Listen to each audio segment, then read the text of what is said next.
1865, the Nottingham Forest podcast, is proudly sponsored by The Terrace, the home of retro and fan culture sports merchandising.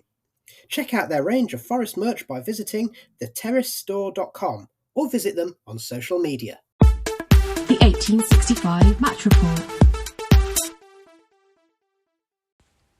This evening, Forest played Premier League Wolverhampton Wanderers in the second round of the Carabao Cup. Forest fielded a really youthful side with the likes of Riley Harbottle playing Finn back, Baba Fernandez, Jayden Richardson with the experienced players, Jack Colback, Lewis Grabban and even Horvath in goal. Forest did give a second home debut to James Garner, who recently signed on loan from Manchester United. Wolves fielded a really strong side with the likes of Fabio Silva playing, Daniel Podence, Conor Cody and John Ruddy. Forest young side really battled for the first out, even though Wolves could have got a couple with chances from Daniel Podence. However, on 58 minutes, Roman Saïd swept home Fabio Silva's cross to make it 1-0 to Wolves. Only a minute later, Daniel Podence finished a decent move off for Wolves. Forest young side still battled bravely, still knocking the ball about without threatening the Wolves' goal. Last 10 minutes, Wolves wrapped the game up with two late goals, Trincao and Morgan Gibbs-White. Forest lost the game 4-0, but the youthful side battled bravely till the end.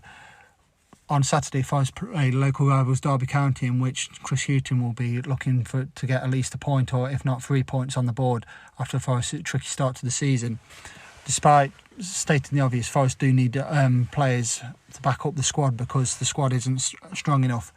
And hopefully, after a decent last few days of the transfer window, we can start improving. But Forest need a lot of bodies because we're well short. And I do fear that if we don't sign players in the next few days, it's going to be a long, hard struggle this season.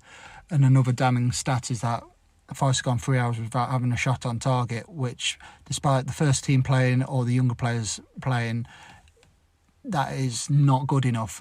Even though a large percentage of our problems are down to recruitment, I think the way we're playing at the moment isn't good enough. We don't play with much tempo. We play pressing from the front, and that unfortunately is down to Chris Hughton. Okay, he might not have the players, but we need to start having a go at teams. I mean, on Saturday against Stoke, we didn't have a go. And if you're going to do that for the majority of the season, we're not going anywhere quick. And like I said earlier in this piece, we're going to struggle. So hopefully we'll get a positive result against Derby, and hopefully we can start making steady improvements this season.